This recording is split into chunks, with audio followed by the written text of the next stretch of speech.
जैसा कि आप सभी जानते हैं, सच की हमेशा जीत होती है और हमारी एक छोटी सी प्रयास आप तक बड़ी खबर पहुंचाती है। तो स्वागत करते हैं आप सभी का STS न्यूज़ चैनल पर। आगे बढ़ने से पहले आप इस वीडियो को लाइक और चैनल को सब्सक्राइब जरूर कर ले और साथ में बेल आइकन भी प्रेस कर ले। चलिए बढ़ते हैं खबरों की। बता दें कि केंद्रीय वित्त मंत्री निर्मला सीतारमण मंगलवार को एक दिवसीय प्रवास पर भोपाल आई। वह यहां पर विमानतल से सीधे सीएम हाउस पहुंची। सीएम शिवराज सिंह चौहान ने उनकी आत्मीय अगवानी की है और सीएम हाउस में करीब 1 घंटा रुकने के बाद वित्त मंत्री सीतारमण मंत्रालय पहुंची है। यहां उन्होंने सीएम शिवराज की मौजूदगी राज्य के वित्त विभाग के अफसरों संग बैठक कर वित्तीय योजनाओं पर चर्चा की। यहाँ वो करीब पौन घंटा रुकी। इसके बाद वो रविंद्र भवन में आयोजित दंतोपंत ठेंगड़ी स्मृति व्याख्यान कार्यक्रम पहुंचे, जहाँ वह 21वीं सदी के वैश्विक परिदृश्य में भारत का आर्थिक सामर्थ्य विशेष रूप पर मुख्य वक्ता के रूप में व्याख्यान देगी। इसमें गेहूं व धान के उपार्जन की लंबित राशि सहित अन्य केंद्रीय सहायता की किस्त के भुगतान के विषय शामिल है।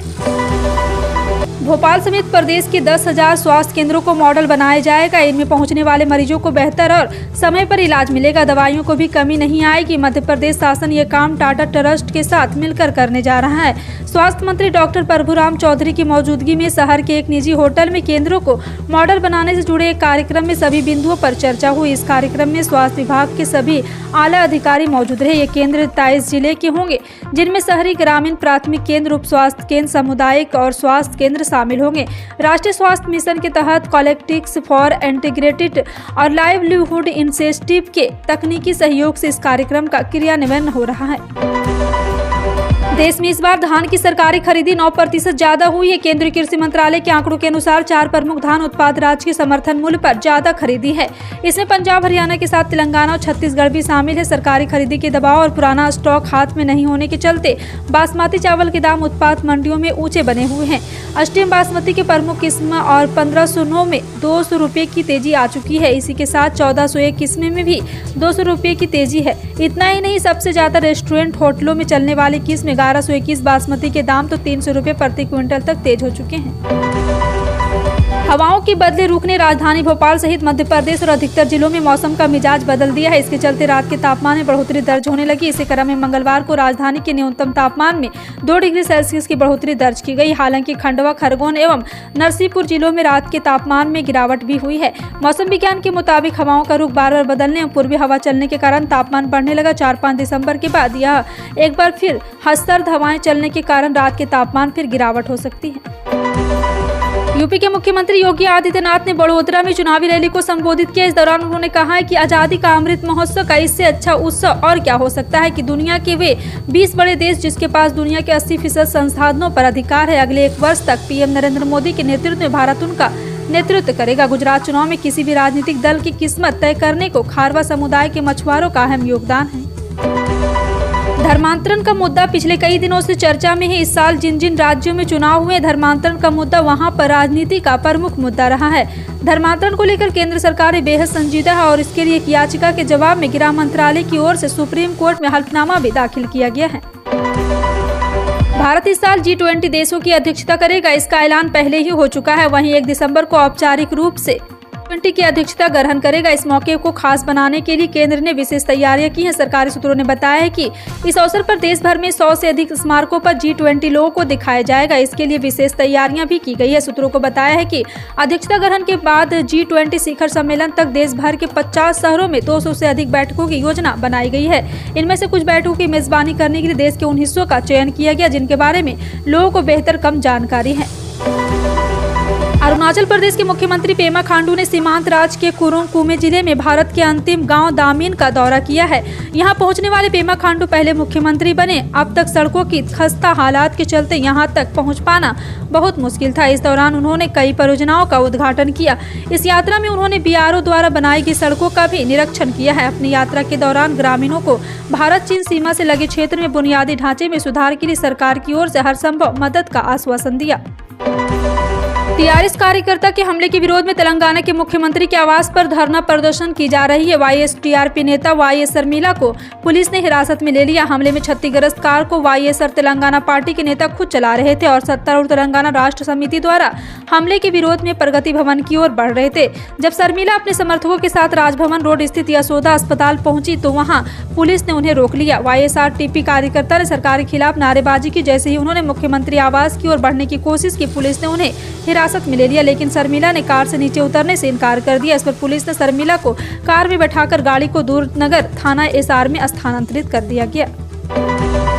देश में पिछले 24 घंटों के दौरान कोरोना वायरस संक्रमण के 215 नए मामले सामने आने से संक्रमितों की कुल संख्या बढ़कर 4,46,72,068 तक पहुंच गई है। वहीं सक्रिय मामलों की संख्या घटकर 4,982 रह गई है। केंद्रीय स्वास्थ्य एवं परिवार कल्याण मंत्रालय ने मंगलवार को बताया कि पिछले 24 घंटे में 52,295 टीके लगाए जाने के साथ सुबह 7 बजे तक 219.91 करोड़ से आधे टीके दिए जा चुके हैं। इसी अवधि में कोरोना के 141 सक्रिय मामले कम होने से इनकी संख्या घटकर 4,982 रह गई है। सीमा विवाद को लेकर महाराष्ट्र के साथ कानूनी लड़ाई के लिए तैयार कर्नाटक के मुख्यमंत्री बसवराज मोमई ने मंगलवार को अच्छे परिणाम का भरोसा जताया। उन्होंने यहां भी कहा है कि संविधान और राज्य पुनर्गठन कानून के तहत कर्नाटक का रुख तर्कसंगत है। उच्चतम न्यायालय में 30 नवंबर को सीमा विवाद से जुड़े एक मामले पर होने वाली सुनवाई के मद्देनजर मुख्यमंत्री नई दिल्ली में हैं और उन्होंने राज्य के कानूनी पैनल में शामिल वरिष्ठ अधिवक्ता मुकुल रोहतगी के साथ चर्चा की है। मुंबई ने कहा है कि मैं सीमा विवाद पर रोहतगी से मिला हूँ। महाधिवक्ता ने चीजों की जानकारी दी है। मैंने भी महाराष्ट्र कर्नाटक सीमा मुद्दे की पृष्ठभूमि के बारे में जानकारी साझा की है। बिहार में एक बार फिर से नौकरी मांगने वाले अभ्यर्थियों पर पुलिस ने लाठीचार्ज किया है। बिहार लोक सेवा आयोग यानी कि बीपीएससी द्वारा आयोजित 67वीं परीक्षा में धांधली को लेकर अभ्यर्थी पटना के राजभवन चौराहे पर विरोध प्रदर्शन कर रहे थे, जिन पर पुलिस ने लाठियां बरसाई। शांति और कानून व्यवस्था बहाल रखने की बात कहते हुए पुलिस ने विरोध कर रहे अभ्यर्थियों को दूर खदेड़ दिया है। मौके पर भारी पुलिस बल भी तैनात किया गया। लाठीचार्ज में किसी को चोटिल होने की खबर नहीं आई। बीपीएससी के सभी दरवाजों पर भी पुलिस तैनात बढ़ा दी है। बिहार के मुख्यमंत्री नीतीश कुमार ने छात्र नेता दिलीप कुमार को मुलाकात के लिए बुलाया है। राजभवन चौराहे के अलावा बीपीएससी गेट पर भी हजारों छात्र जुटे हुए हैं। रिजर्व बैंक ऑफ इंडिया की तरफ से मंगलवार को दी गई जानकारी में कहा गया कि रिटेल सेक्शन के लिए डिजिटल रुपये का पायलट प्रोजेक्ट 1 दिसंबर 2022 से शुरू हो रहा है। बता दें कि इससे पहले 1 नवंबर 2022 को wholesale central bank digital currency का ट्रायल शुरू किया गया था। रिजर्व बैंक ऑफ इंडिया की तरफ से जारी प्रेस रिलीज में कहा गया है कि इसके लिए 8 बैंकों का चयन किया गया है। पश्चिम बंगाल की मुख्यमंत्री ममता बनर्जी ने मंगलवार को एक सरकारी कार्यक्रम के दौरान अपना संबोधन बीच में ही रोक दिया और अधिकारियों को जमकर फटकार लगाई। बंगाल सीएम उस समय अपना आपा खो बैठी और जब उन्होंने पाया कि अधिकारी उस सम्मान को लेकर नहीं पहुंचे जो ममता बनर्जी को बांटना था। मामले की जानकारी रखने वाले लोगों ने बताया कि मुख्यमंत्री इस कार्यक्रम में गर्म कपड़े बांटने वाली थी, लेकिन कपड़े वहां नहीं पहुंचे। गुस्साई ममता बनर्जी को सार्वजनिक रूप से जिला मजिस्ट्रेट की खिंचाई करते देखा गया था। एयर इंडिया और विस्तारा का विलय होने जा रहा है। मार्च 2024 तक ये दोनों एयरलाइन एक हो जाएंगे। टाटा सन्स और सिंगापुर एयरलाइंस की यह एयरलाइन कंपनियां अब एक साथ काम करेगी। जानकारी के मुताबिक इस बारे में टाटा सन्स सिंगापुर एयरलाइन के बीच कई बैठकों की बातचीत हो चुकी है। अब दोनों कंपनियों के एक होने की प्रक्रिया अपने अंतिम चरण पर है। वहीं सिंगापुर एयरलाइंस ने मंगलवार को कहा है कि वह एक सौदे के हिस्से के रूप में एयर इंडिया की 25.1% हिस्सेदारी का मालिक होगा और टाटा सन्स के साथ ज्वाइंट वेंचर में विस्तारा का एयर इंडिया में विलय होगा।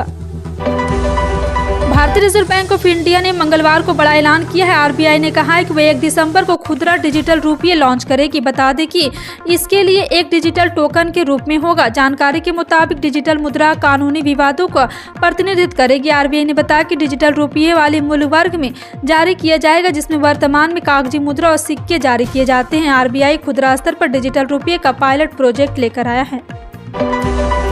रोड रेज के 34 साल पुराने मामले में पटियाला जेल में 1 साल की सजा काट रहे नवजोशी सिद्धू को बड़ी राहत मिल सकती है। अच्छे आचरण के कारण गणतंत्र दिवस के खास मौके पर पंजाब कांग्रेस के पूर्व अध्यक्ष सिद्धू को जेल में रिहा किया जा सकता है। बता दें कि नवजोशी सिद्धू अब तक 6.5 यानी कि 6.5 महीने की सजा काट चुके हैं। नियमों के मुताबिक बड़ी राहत के लिए सभी चीजें सिद्धू के पक्ष में है। जेल प्रशासन ने गणतंत्र दिवस के मौके पर अच्छे आचरण की वजह से कैदियों को रिहा करने की सिफारिश वाली सकारात्मक रिपोर्ट पंजाब सरकार को भेजी। उसमें नवजोशी सिद्धू का नाम है।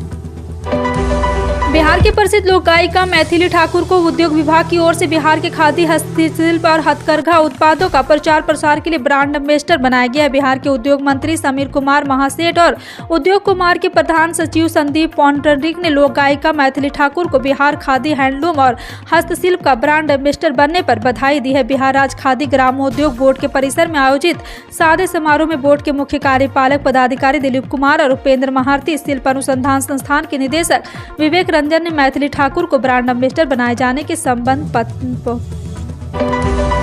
अब जल्दी छोटी कंपनियां प्रोविडेंट फंड, पेंशन और इंश्योरेंस के लिए एक बार में योगदान कर सकेगी। इकोनॉमिक टाइम्स की रिपोर्ट के मुताबिक सरकार इसके लिए जल्द नियमों में बदलाव कर सकती है। इस कदम में छोटी इकाइयों के लिए कंप्लायंस आसान होगा। मौजूदा समय में एम्प्लॉय प्रोविडेंट फंड ऑर्गेनाइजेशन और एम्प्लॉय स्टेट इंश्योरेंस कंपनी के लिए अलग अलग योगदान करना होता है। प्रस्ताव को मंजूरी के लिए जानकारी के पैनल के सामने पेश किया जाएगा।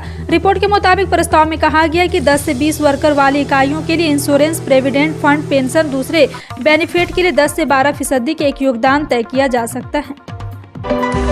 बीते कई सालों से टेक्नोलॉजी जगत काफी तेजी से बदला। इन सभी बदलावों में से एक ड्रोन टेक्नोलॉजी भी है। ड्रोन टेक्नोलॉजी बीते कई सालों से जबरदस्त तरीके से बदला। इसका इस्तेमाल कई तरह के फील्ड में जबरदस्त तरीके से किया जाने लगा है। रिपोर्ट की अगर माने तो ड्रोन इंडस्ट्री आने वाले इन 10 सालों में 279 बिलियन US$ की इंडस्ट्री बन जाएगी। केवल यही नहीं, साल 2017 से लेकर 21 तक ड्रोन की डिमांड 23.5% के CAGR से बढ़ी है। आज हम आपको सबसे महत्वपूर्ण बात यह है कि ड्रोन इंडस्ट्री ने सबसे ज्यादा उतार चढ़ाव कोविड-19 महामारी के दौरान देखा है। फिलहाल आपका इन सभी खबरों पर क्या कहना है, कमेंट सेक्शन में टाइप करके जरूर बताएं। इसी तरह की पल पल की अपडेट जानने के लिए जुड़े रहें आप अपने NTS न्यूज चैनल से। मिलते हैं अगली बड़ी खबर में, तब तक के लिए जय हिंद।